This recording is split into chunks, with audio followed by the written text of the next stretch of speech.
It's not about them learning to choose. It's about us learning to listen to the choices they're already making.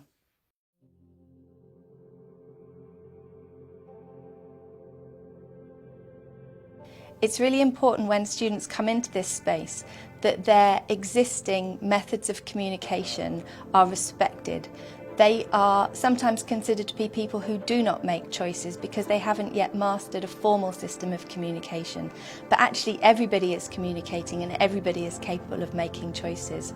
And when we slow down these communications and we put the onus on us to respect them as communicators and to listen to how they are already communicating, then they feel heard, and not only does that give us the wonderful reactions that we see in this space, it also means they're more likely to be motivated to use those formal methods of communication that we're offering them. I'm Jo Grace and I run a thing called the Sensory Projects. The Sensory Projects are all about sharing the knowledge and the little bits of creativity that you need to use inexpensive items as effective sensory resources for inclusion. What you'll see in this space is that when the facilitators bring the people in, they wait, and they're not prompting communication, they're watching for the communication that's there.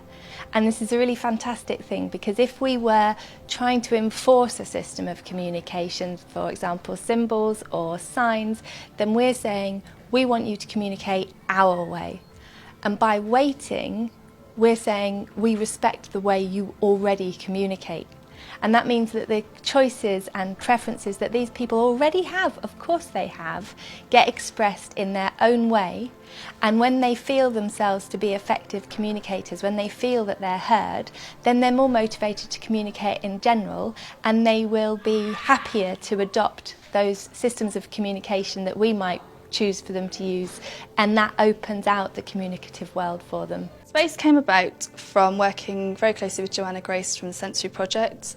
She has worked closely with Lush, who have very kindly donated lots of products, as you can see from the different zones. When I went in, one young lady in there, she just was looking around everywhere, and it was like you had to wait longer than you thought just for her to take it all in. It was quite a new experience still then, and she was just looking around, and then she just turned around, looked at me, burst out laughing, her hands and legs and everything were going, and then she just pulled my hand, and then she just pushed it towards one of the rooms, and I was like, oh, that is so good, just like, it was like overwhelming for a moment. It was like a child in a sweet shop and just having everything thrown at her, and then it just went, whew, can you take me there? And it was lovely. That was really nice. It was really good.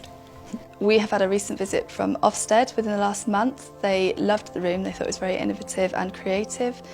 We received an outstanding from that Ofsted, and yeah, we're very proud of the work we do.